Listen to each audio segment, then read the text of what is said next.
There's something exhilarating about meeting a role model, meeting a star, and sometimes you're just caught off guard.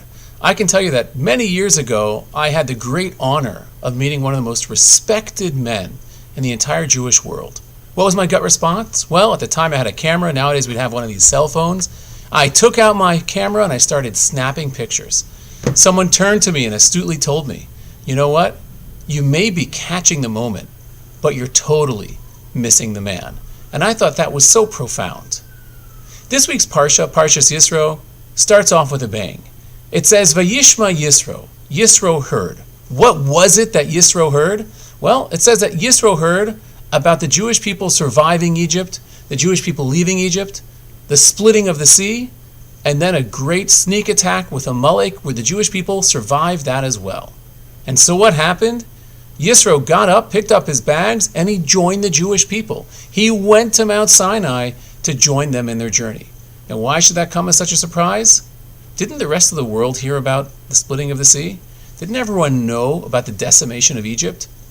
They heard about it. They also heard. But again, the idea is, they heard. They weren't listening. Yisro was listening.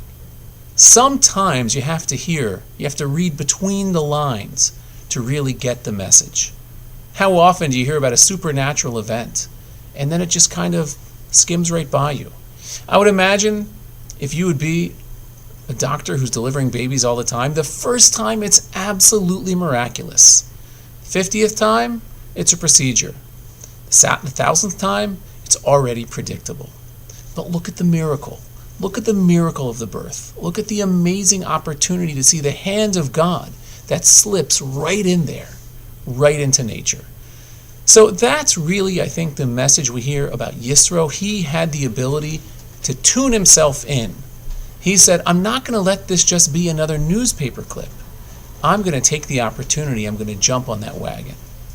And that's really, I think, a message for us as well. What's the modern application? You know what I would say? How many times are you on the phone with a friend, on the phone with family, on the phone with parents, and while you're on the phone with them, you're checking your messages, or you're looking at the highlights? We're guilty of that. Sometimes what you have to do is you have to listen. You have to turn off all the outside noise and focus on the opportunity that you have right in front of you. So for Yisro, he said, you know what? I hear a message that no one else is willing to hear. They may know the information, but I'm willing to act on it. That's how it is for us as well. You know, you're sitting there at dinner time, you got your kids, enjoy them. Turn off your phone. Listen to them. Look at them. Enjoy the moment. Live the moment. That's how you ultimately grow from the moment. Wishing you a wonderful Shabbos. Hoping you'll pay attention to the details and listen to the noise.